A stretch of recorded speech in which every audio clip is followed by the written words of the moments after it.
In this video, I want to take a second to talk about the difference between connected and disconnected details.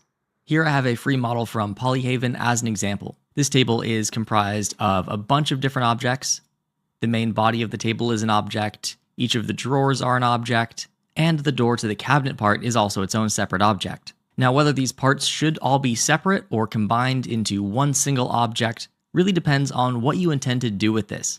If you're just keeping this in Blender and you want to very quickly open and close the drawers, then this is perfect. If you were to export this to a game engine and you didn't want it to move, then you definitely all want it to be one single object. And if this was going into a big animated film, then you'd probably also want to combine it into one single object and use an armature to control the motion instead. But a topic like rigging is definitely for another day. For now, I just want to mention that keeping these as separate objects for use in Blender is perfectly fine. Like we talked about before, you might want to take all of these different pieces and then parent them to the biggest or most obvious one with Control P. And that way, when you move it around, everything else comes with. But the thing that I really want to focus on is that inside each of these objects, we have multiple disconnected meshes. If I hover over the handle and hit L to select everything that's linked to the mesh under the cursor, then it only selects this strip of the handle, and you can see that the square part of the door, as well as the bolts that hold it together, are actually disconnected. In this case, this is a really good thing, because in order to actually connect this handle to the door would require a ton of extra vertices.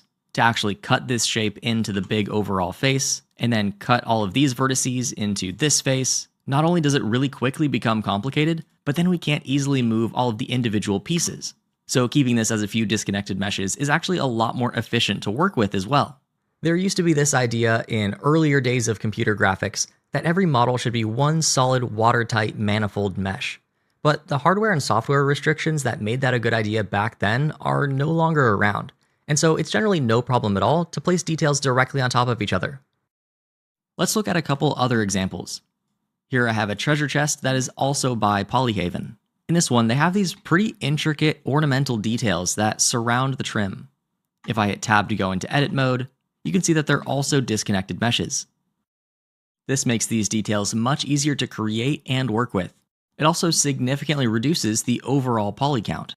Another example is this GameCube controller that I modeled a while ago. And this one also uses disconnected geometry for the buttons that crashes right through the main body of the controller. For this A button here on the right, I did actually outline that in the main body of the controller, and that's so that I can make this nice divot right where it meets the button.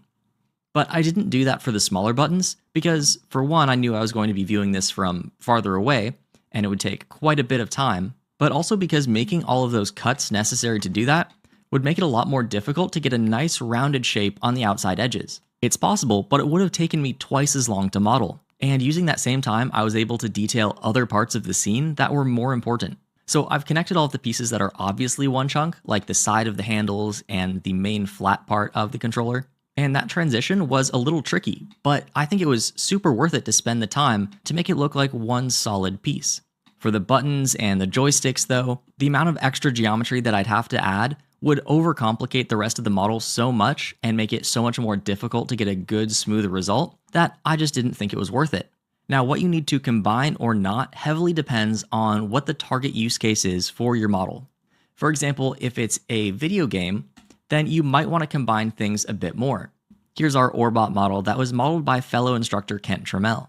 Almost all of these details are actually connected, and it results in a lower poly mesh than it would be otherwise. So it makes sense for efficiency, and also he's able to outline details like these knobs and create nice divots around them, which would otherwise be pretty difficult. Now this model might not look like a whole lot in solid view, but if we switch over to material preview, then all of the textures kick in, and you can see that this is actually a really crisp, nice looking model that actually has quite a lot of details to it. Now, when Kent was making this originally, all of these different details were separate objects or separate meshes. For example, all of these screws I can guarantee were separate objects, and some of these buttons and latches were all separate and really high poly at one point in time. But then at the very end of the process, he simplified the mesh and baked it all down to a low-res geometry that can be used in a game engine. So he retained most of the visual detail while still drastically simplifying the actual geometry itself. Now that process is called retopology and baking, and is also a much bigger topic for another day. Just know that if you're working in games, or especially something like 3D printing, there may be times when you do need to combine everything all at the end, But you can also do that at the end of your process. You don't necessarily have to model that way from the start. One last thing to be aware of is that when it comes to animation, disconnected pieces won't always line up when they deform.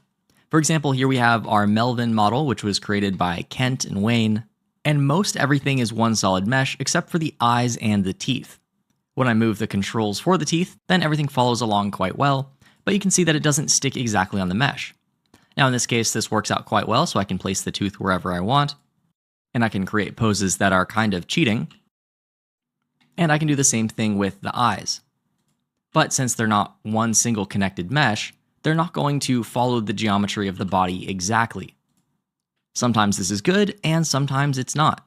For example, if a character has a detail on them, like let's say there's a little something on his arm there, then if I bend the arm, if that's disconnected, then it's not going to bend and follow along with the arm quite as well. Sometimes that's a good thing, sometimes it's not. It's just something to keep in mind. Disconnected pieces will deform differently since they have different geometry. So my advice to beginners is that since modeling is hard enough already, don't overcomplicate it. Go ahead and model your details with whatever workflow is fastest and most convenient for you, and if it doesn't matter, then go ahead and leave it that way. But if you really need to, then you can do a second pass all at the end to combine everything together, but again, only if you really need to.